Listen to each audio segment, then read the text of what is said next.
I did watch. Sadly, I watched Rings of Power season 1. I was very disappointed for the majority of it. I have now seen episode 1, 2, and 3. The writing feels like it has got better, and there are good aspects and bad aspects of it. There's a number of things that make go, what? Really? That makes no sense. And yeah, it's one of those where there's been a few things that have made me question what on earth is actually going on. But I saw that the Critical Drinker brought out a review, so I'm going to put his review on and see what he says. I don't watch a lot of the Critical Drinker, but I thought, on this occasion I'll actually have a look at his video. So here we are. Why do you hate us so? I mean, I know people often make jokes about movie reviewers like myself having to suffer through bad content so that they don't have to, but Rings of Power Season 2 is one of the rare cases where I actually began to feel it. Yeah, it wasn't good. How much was it? $1 billion? Was it $1 billion for the season 1? It was a lot of money, wasn't it? It was the amount of money that was thrown in this was grotesque, and what they came out with for season 1 was... I was scratching my head to where all the money went, to be honest. Put this into some kind of perspective, I once climbed the highest mountain in the UK on a boiling hot day with an absolutely stinking hangover every step of the way, and that experience was less of a slog than getting through 3 episodes of this show in time for open bar. It was, to put it bluntly, one of the most miserable and depressingly tedious media experiences of my entire career that somehow found new and creative ways to defecate on Tolkien's legacy and prove once again that modern culture is an absolute blight on humanity. Amazon, I'll agree, yeah, Amazon destroyed the Ring cycle, yeah, because it was sour.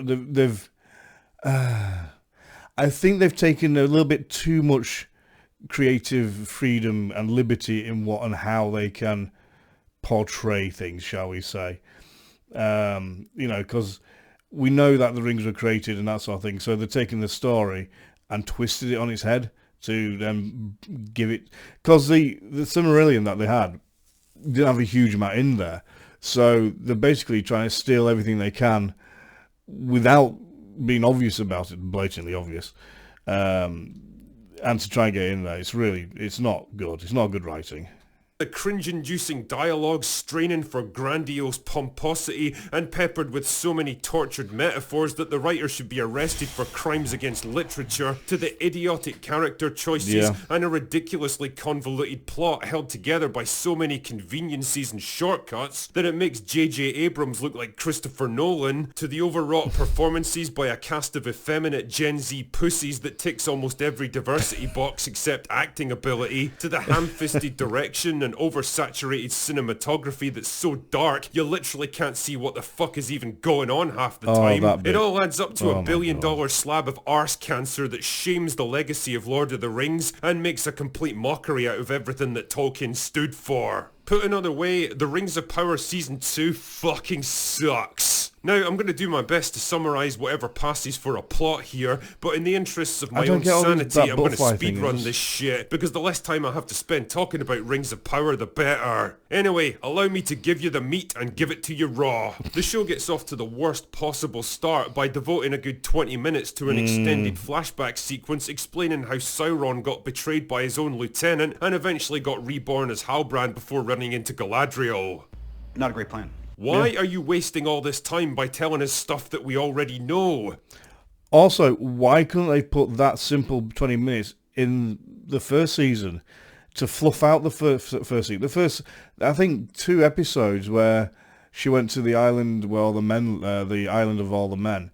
That was the most boring, drawn-out, dull 2 seasons I have ever seen, where literally nothing of interest happened. Why couldn't I stuck that bit in there?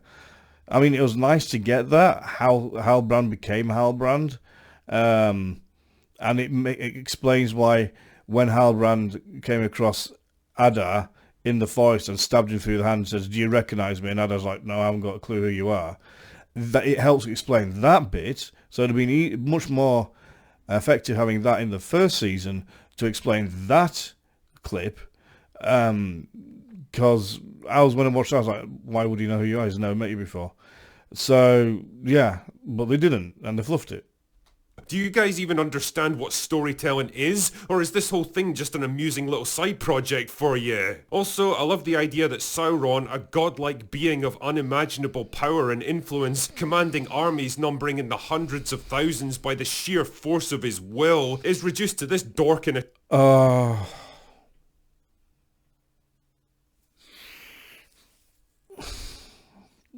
We've got to talk about this, haven't we? This guy, who's meant to be Sauron, the first iteration, possibly, of Sauron. We all need to hold hands, and it was basically we all need to hold hands and sing Kumbaya, and everybody must love us, and we must be in love with everybody, and everybody should be with us, and we should all be friendly and happy together. And I was like, who is this soppy, wimpy, pussy of a man? You're telling me this fair-skinned, fair-haired, genteel bloke is meant to be an all-scary, all-powerful, horrific, monstrous, dark evil? Really? Wow. I don't think so. I'm not surprised his underlings killed him. He's pathetic, wimpy. I mean, I was like, for the first minutes of this season 1, episode 1, I was like, what and who is this? This is not someone who's in charge. This is like, it's just, it was terrible. It really put me off right at the very beginning. Trying to argue with a couple of dozen orcs in a cave somewhere. For a show that cost $1 billion, Rings of Power somehow manages to make everything that should be grand and epic feel small and cheap. I mean, do you really think an entity as powerful as Sauron would need to argue his case to get orcs to follow him? Anyway, they decide that they don't like him anymore, so they stab him to death, but then his blood turns into a flumpy black goo monster. So I counted, they stabbed him about between 30 and 40 times. And then I saw this goo monster that eventually climbs out of the... And he just goes, that's a complete rip-off of Venom. They've just basically taken it. And I half expected to go, we are Venom. But they didn't do that. And then it turned into the Blob. And it ate, well, we didn't see it, but assuming he consumed a woman by engulfing her with his gooiness and devouring her body to create his new body, being Hellbrand. Mountain and rolls down the side like a turd until it gets stuck in the wheels of someone's wagon before it eats them. This is real, this is stuff which actually happens in this show. Honestly, I could probably spend an hour breaking down this opening scene alone because it perfectly encapsulates how the writers completely misunderstand almost every aspect of what Sauron is. But let's just keep moving, for God's sake. So eventually we get back to the present day where Sauron allows himself to get captured in more... I don't even know how he got captured. It didn't even show you he got captured. It was just all of a sudden, he was there in a chain gang. And brought before Adar, who for some reason doesn't recognise him or sense his power, and manages to convince the guy to release him by using the following gambits. Sauron is alive again, and I know you want him dead, even though I totally shouldn't know that because you betrayed him hundreds of years before I should have been born, but don't think about that too much. And I don't actually know where he is or what he looks like now, but the important thing is that he's totally not me, and if you let me go, then I can go to the elves and maybe find out where he is and then report back to you so that you can march your not particularly strong armies halfway across Middle-earth to the most heavily defended stronghold in the entire world and possibly take him out. And I'll... Yeah, that's well summarised. Can't argue with that. Totally do all of that and not just disappear and never come back. Trust me, bro. And the amazing thing is, it actually works. Yeah, I was surprised it worked. So he teleports over to Celebrimbor and says that it's ringing time, buddy. And even though Celebrimbor has been specifically warned never to deal with him again... This part... I found this part, episode 2, near the end. I found this hard to get through. It was, the writing here was pretty bad. So Caleb Bimball's been told, do not talk to Hellbrand at all, do not entertain him. If he turns up, just tell him to go away. So Hellbrand turns up, and Caleb Bimball's like, no, he's not allowed in. So he's like, all right, I'll just wait here. And he must have waited there like a day, maybe more, maybe like a day. And then it starts raining, and he finally goes out to him, and he's like, oh, you have to go. And he's like, all right, I'll go. And he's like, no, don't go. It's like, but you just told him to go. You know he has to go. You know you're not allowed to talk to him. So why have you now just said, go away? And then as he's leaving, you're going, oh no, it's okay, stay. He's done what you want. He's leaving. Why is he now staying? I don't get it. Again, Sauron transforms into a fire demon angel thing, and he's like, don't worry man, I've been sent from heaven to help you out. Trust me bro. So Celebrimbor's like, sure, okay, I'm convinced. And there's like a bit where it's like they were talking about the rings, and he says, oh, we need to forge the rings for men, and we need to forge the rings for dwarves. And like, we can't do that. And he says, oh yeah, but something coming, we all need to have these rings of power. And he's like, oh no, we can't do that. And he's like, look, are you my friend? He's like, yeah. Your friend who wouldn't let you in at all because you were told not to, so you're not his friend, but all of a sudden now you're friends. And then it's like, we've worked together for a huge amount of time. And it's like, you worked together for like a day or something? And it's like, what? Do you not remember your own timeline? Meanwhile, Elrond steals the 3 elven rings that have already been made and decides to destroy them because they might be influenced by Sauron, but fucking Doughboy here wants them anyway because he already wears more finger jewelry than your average gypsy taxi. I noticed the amount of jewelry that guy's wearing yesterday. I mean, this whole thing of him running away, completely pointless because they get the rings anyway within like a day or two. They just get him straight back. So what was the whole point of running off? Driver. So Elrond throws himself off a waterfall and magically survives so that the rest of the plot can happen. But then they catch him anyway and use the rings to bring the elf trees back to life or something. Then there's Gandalf and the not hobbits who are wandering through the fucking desert looking for stars or something. None of them seem to know or care why they're in this show anyway, and frankly neither do I. But I did kind of laugh when we get introduced to this doofus played by Kieran Hines. Literally, this was your one chance to introduce a racially diverse character and have it actually make sense in universe, and you chose possibly the whitest actor in the entire fucking industry to play. I didn't know that. I would have, if that's the case, and it was maybe somebody of ethnicity, I'd have rather had somebody of ethnicity in there, to be fair. It would have been nice to keep to the law. People get upset when we had the dark elf and other aspects of the season 1.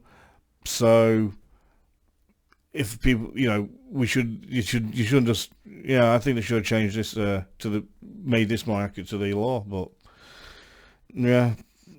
If they're going to change other characters, then what is wrong with your brains? Why not take the do they just when they not can? operate like regular brains or what? Also, it's nice to see Bad the real writing, Grim yeah. Shady make a comeback because those guys totally weren't a laughingstock from the first season. Oh yeah, and Isildur is alive again because wow, it turns out that baiting the death of a major character that we know can't die yet wasn't the best way of sustaining dramatic tension. Neither was bringing back Don Lemonlass, who was a pointless character even in season 1 and hasn't changed much here. It did make me laugh though when they had to explain away the death of He reminds me of Tuvok of Star Trek next Star Trek Voyager, in his persona and his character. He just seems very Vulcan, and very much like Tuvok of Voyager. I don't know why. I just get Tuvok vibes.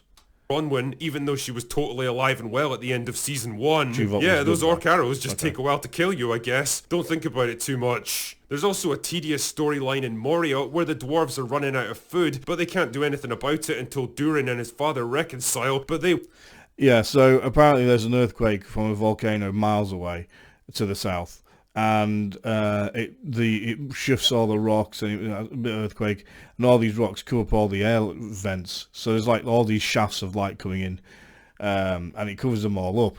So her and her 2 friends go to sing to the mountain to find the location of the light, and the last ray of light coming into the mountain just falls and crumbles down, and you're like, oh, you knackered. You broke the last bit of light we had. You're meant to find more. You literally did the reverse. Why did you do that? They won't, because they're basically idiotic children now, I guess. And lastly, there's a Feels growing really power cringe. struggle in downtown Numenor, where discount Karl Marx is trying to stage a coup against diverse female queen, and he's so smart about it that he literally talks openly about overthrowing her in the middle of a crowded tavern. Truly, it's the last thing they'd be expecting. You know, one of the big questions going into Season 2 was, would they have learned any lessons from the nuclear level backlash they took in Season 1? Do you think we should hire better writers, better directors, and better lore experts? Should we tone down the girl bossies and the weird Sauron-Galadriel romance angle and the forced diversity and the clumsy political I like his blonde allegories? hair. Nah, it'll be fine. Everything that was bad in Season 1 is somehow even worse here. There's all the usual tropes like the girl bossies who fight and strategize right alongside the men as if that's normal procedure, the modern metropolitan diversity projected hilariously onto Northern European medieval cultures that totally don't support it, but bizarrely absent from the Middle Eastern cultures where it would actually make sense, the cheap looking sets, and the actors who look like they're allergic to assumed that was the mother of testosterone, Bernie, but that's just what we but we never expect from saw. modern Hollywood. The dialogue is so clumsy and long-winded and pompous, so blatantly trying to replicate the epic tone of the books that it actually had me gritting my teeth. Even Ian McKellen couldn't make verbal diarrhea like this sound good, and no offense to the actors, but they ain't exactly on Ian McKellen's level. In fact, no, fuck it, all offense to them because they suck at their jobs. They've had like 2 years to up their game, and if anything they come across as even worse than before. Characters range from idiotic to the point of actual medical retardation to making such insane leaps of logical deduction that it can only ever be in service of the plot. Writing sophisticated characters like elves is always going to be a challenge because each of them has got thousands of years of wisdom and experience to convey, and well, this show is proof that a character is only ever as smart as their writer, and that ain't much. Then there's the morality question. Season 1 had only a Kelly Brimborn came across really dumb. Yeah, he seemed a little bit stupider than he was last season. He's very will. He's going to write a letter to the king and go, yeah, don't bother coming over. Everything's fine. Closing down the forge. I'll be with you soon. See you for tea. Bye. And it was just a bit like, really? And, like, he was easily coerced, stupidly so. And the writing was very, very poor for Kelly Brimborn, I must admit.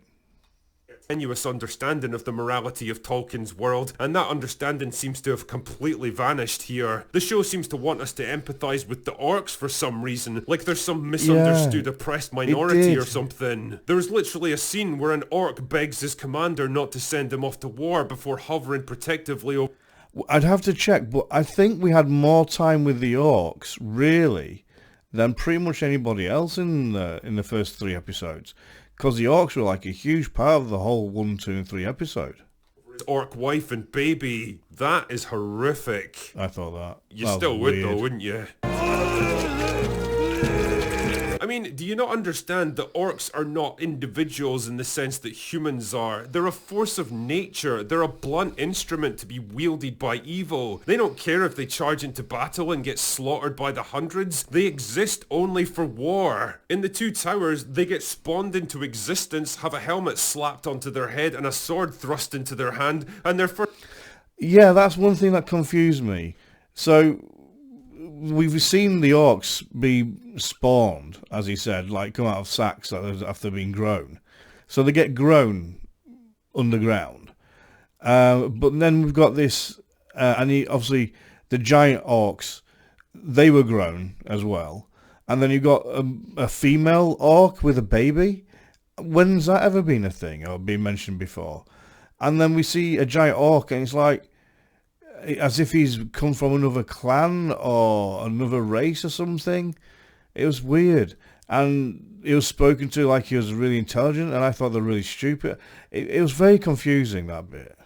The question is literally, what do you want me to kill and destroy? They don't have private lives, and you can't make me empathise with them. They are monsters. At this point, Tolkien must be spinning in his grave so fast that you could hook him up to a dynamo and power the entire national grid with him. This show is quite simply an abomination, a ruined, corrupted form of entertainment, twisted and mutilated, lost beyond all hope of redemption. And if Amazon had any common sense whatsoever, they would cast it into the fire, destroy it before it consumes us all. Anyway, that's all I've got for today, I can't argue with any of that. I think he's nailed it really in what he said on that one. I felt the writing was better than it was for season 1, but then there was a lot of times it was let down. A lot of times it wasn't very good. So yeah, it was more enjoyable going through 1, 2, 3 season 2 episode 1, 2, 3 than it was the season 1. But there's still a number of times I'm like, what on earth is going on there? As if it made no sense. So yeah, like I said, I thought the elf could have been used more. I think it'd be nice to see his character flushed out more. Because I do think he's got potential. I actually do like him. He does remind me of Tuvok, like I said, out of Star Trek Voyager. But I like Tuvok in Star Trek Voyager. It'd be nice to see this guy get some, like be in control of something, or have soldiers underneath him. To see his character evolve, because he's really old, but not as old as the really old ones. There's a lot of things in it that I was a bit like, right, okay. We'll see what happens in episode 4.